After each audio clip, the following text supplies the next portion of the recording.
Let me ask you something nobody ever dares to ask you.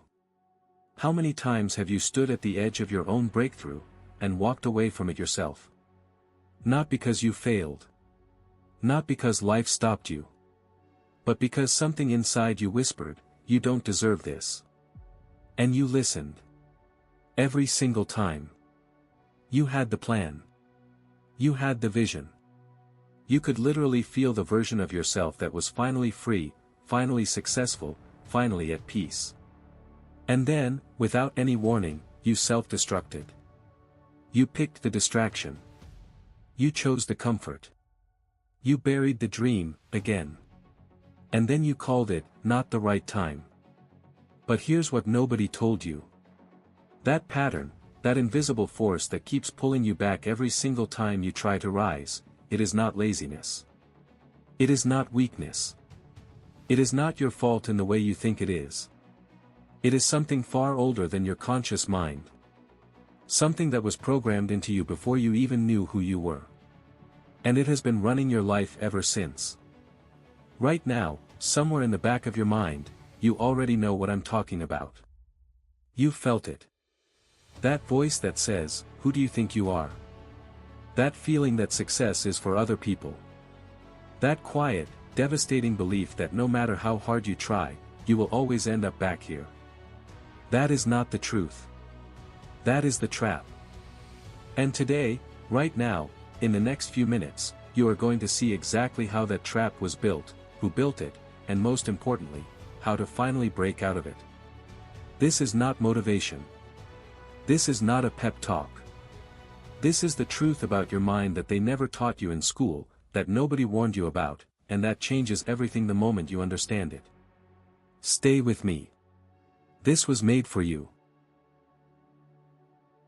There is a war happening inside you right now. Not the kind you can see.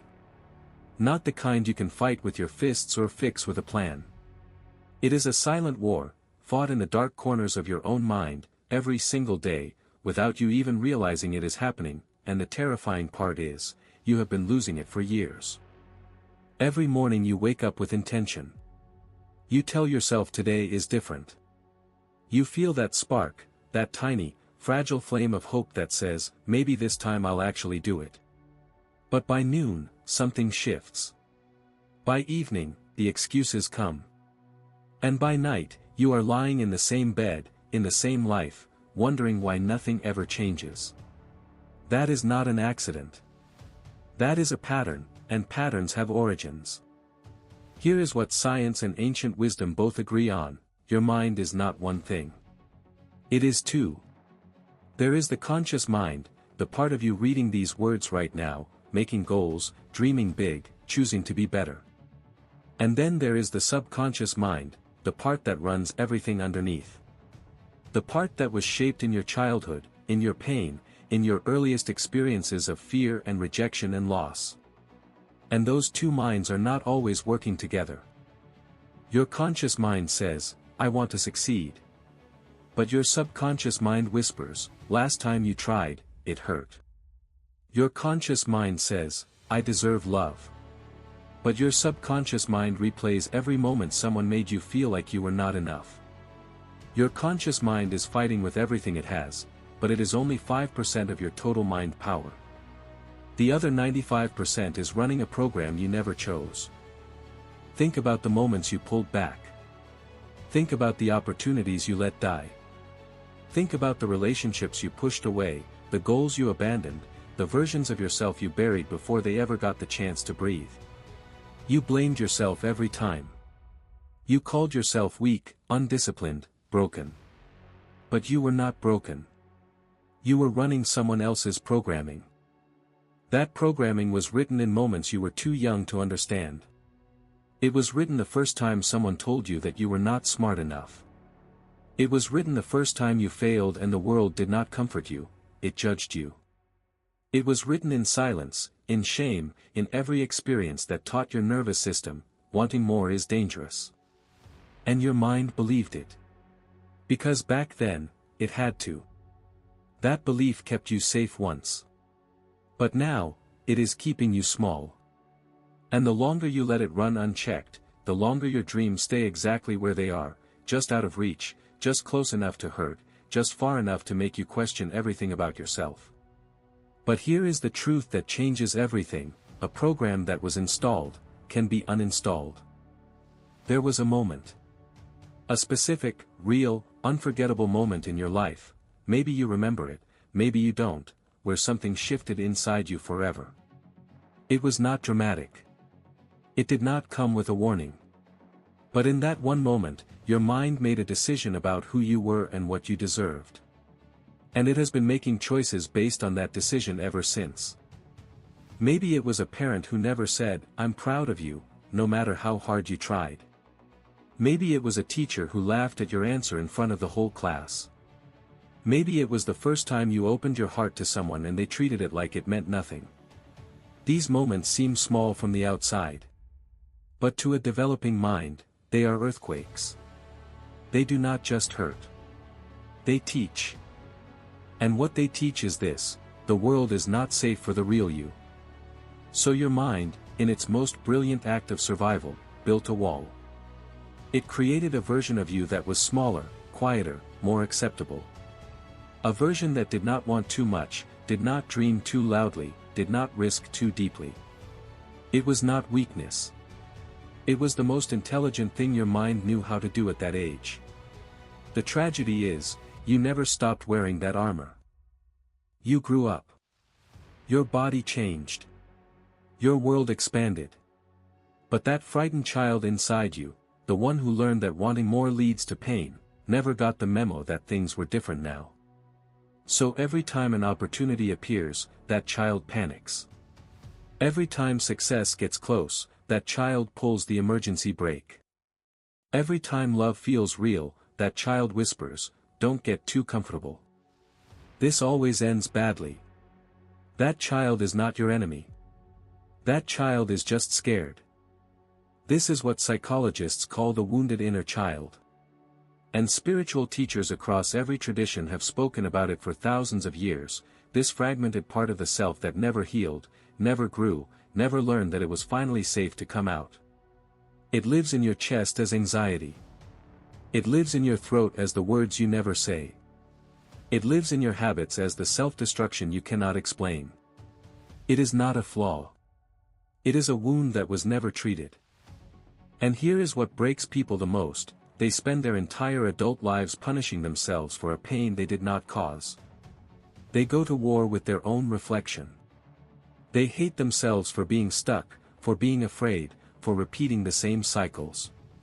But you cannot hate yourself into healing. You cannot shame yourself into growth.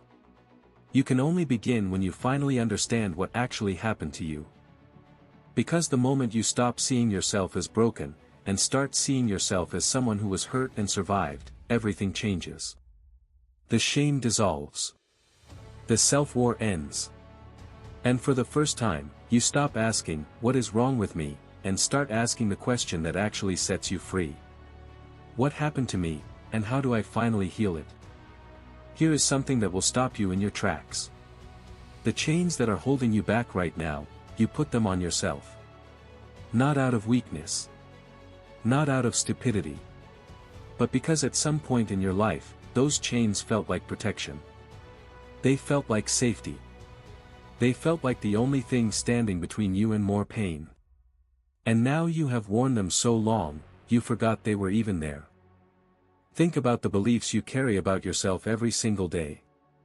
I am not smart enough. People like me don't make it. Every time things get good, something ruins it. I don't deserve to be truly happy. You have said these things so many times inside your own head that they stopped feeling like opinions. They started feeling like facts. But they were never facts.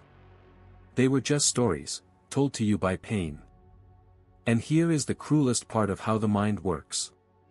It does not just believe the stories, it goes out into the world every single day and finds evidence to prove them right. Psychologists call this confirmation bias. Your brain is literally filtering reality through the lens of your deepest wounds. It highlights every rejection and ignores every opportunity. It remembers every failure and minimizes every win. Your mind is not showing you the world. It is showing you your pain. This is why two people can go through the exact same experience and come out completely different. One person loses their job and sees an opportunity to build something greater. Another loses their job and believes the universe just confirmed their worst fear about themselves. Same event. Completely different reality. The difference is not luck. The difference is not talent. The difference is the lens, and the lens was shaped by the wound. So what are your chains made of? Sit with that question for a moment. Are they made of a father's silence that taught you love must be earned? Are they made of a failure that happened once but your mind replays like it happens every day? Are they made of someone's cruel words that were never true, but you adopted them as your identity anyway? Most people never ask this question. Most people just keep walking, dragging the weight, wondering why life feels so exhausting. But you are not most people. The fact that you are still here, still listening, still searching, that itself is proof that something in you refuses to stay stuck. That something in you knows there is more. That something in you has been fighting for your freedom even when you did not have the words for it. That part of you, that stubborn, unbreakable, quietly courageous part, that is your real self. And it has been waiting for this moment your entire life. Because here is what nobody tells you about chains: they only have power when you cannot see them. The moment you see them clearly, name them honestly, and understand where they came from, their grip begins to loosen. Not all at once. Not overnight. But the loosening begins the second awareness arrives. And awareness, real, deep, unflinching awareness, is where every transformation in human history has always begun. There is a moment that every person who has ever truly transformed their life describes the same way. They do not describe it as an explosion of motivation. They do not describe it as a perfect plan coming together. They describe it as a moment of stillness, a moment where they finally stopped running from themselves and turned around to face what had been chasing them their whole life. That moment is not found. It is chosen. And choosing it is terrifying. Because everything in your nervous system has been trained to avoid this moment. Every defense mechanism, every distraction, every addiction, every Netflix binge, every toxic relationship you stayed in too long, they all served the same purpose. They kept you from sitting in the silence long enough to hear what your soul was actually trying to tell you. Avoidance is not laziness. It is fear wearing a disguise. But here is what waits for you on the other side of that fear. Not more pain. Not more shame. Not the devastating confirmation of every terrible thing you ever believed about yourself. What waits for you is understanding. What waits for you is compassion, not from someone else, but from the one person whose compassion you have needed your entire life and never received. Yourself. The healing does not begin when life gets easier. It begins when you get honest. Honesty sounds simple. But it is the hardest thing a human being can practice. Because being honest means admitting that some of the stories you have built your entire identity around are not true. It means looking at your patterns and saying, I created this. Not as self-blame. Not as punishment. But as the most radical act of self-ownership you have ever performed. Because you cannot change what you refuse to acknowledge. This is the turning point that separates people who talk about changing from people who actually change. It is not a better morning routine. It is not a new journal or a vision board or a motivational playlist. It is the willingness to look at the wounded version of yourself with complete honesty and say, I see you. I understand why you made these choices. And I am not going to abandon you, but I am also not going to let you drive anymore. That conversation with yourself is worth more than 1,000 self-help books. Because the version of you that sabotages, that pulls back, that self-destructs, that settles for less, that version is not your enemy. That version is a frightened child who learned survival strategies that worked once but are destroying you now. And frightened children do not need to be fought. They do not need to be silenced or shamed or suppressed with sheer willpower. They need to be heard. They need to be seen. They need to finally feel safe. And the moment you give that frightened part of yourself the safety it has been desperately searching for, something miraculous happens. The resistance fades. The self-sabotage loses its grip. The war inside you begins to quiet. Not because you conquered yourself, but because you finally stopped treating yourself like the enemy and started treating yourself like someone who deserved to be rescued. And the person who rescues you has always been you. This is the part nobody talks about. Everyone wants the transformation, but nobody wants to talk about what transformation actually feels like from the inside. It does not feel like a highlight reel. It does not feel like a movie montage where everything suddenly clicks and the music swells and you wake up one morning completely healed and unstoppable. Real transformation feels quiet. It feels like choosing differently in a moment where you used to choose fear. It feels like catching yourself mid-spiral and saying, "No, not today." It feels like sitting with discomfort instead of running from it. It feels like saying yes to the thing that terrifies you and feeling your hands shake the entire time, and doing it anyway. It is not the absence of fear. It is the decision to move forward while the fear is still present. That decision, made once, then again, is how a new identity is built. And here is what begins to happen when you commit to that process. The subconscious mind, that 95% that was running the old program, starts to receive new data.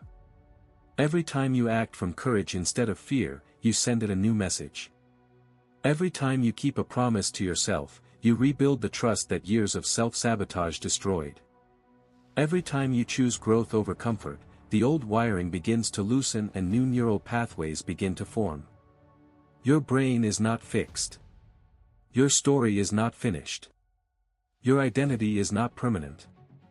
This is neuroplasticity, the scientifically proven fact that your brain can change at any age, in any circumstance, no matter how long you have been stuck. The walls that feel permanent are not permanent. The ceiling you keep hitting is not made of stone, it is made of old belief and old habit, and both of those things can be rewritten. You are not too old. You have not missed your window.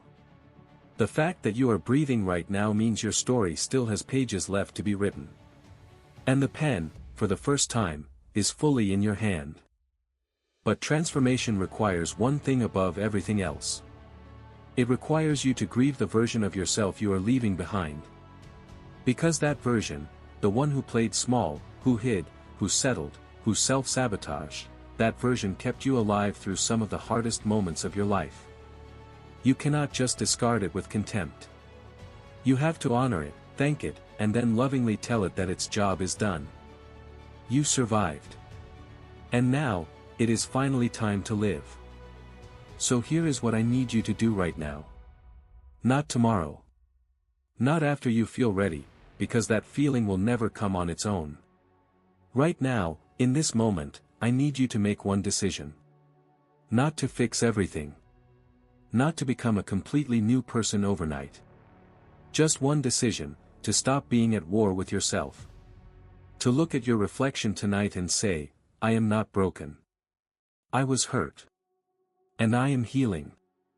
Those words, spoken with belief, crack the foundation of every lie you ever accepted about yourself. Because the hidden reason your mind keeps sabotaging you was never about your worth. It was never about your potential. It was never evidence that you were not meant for more. It was a protection system, built by a younger version of you who was doing their absolute best with what they had. And that system served its purpose. But you have outgrown it now. You are bigger than your oldest fear. You are stronger than your deepest wound. You are more than the story that pain wrote about you. And it is time, right now, today, in this moment, to finally start living like you believe that. The version of you that is free, that is fearless, that is whole, that is fully alive, that version is not a fantasy. That version is not reserved for someone else. That version is who you actually are underneath every wound, every wall, every story that was never yours to carry. That version has been waiting. And it is time to let them out.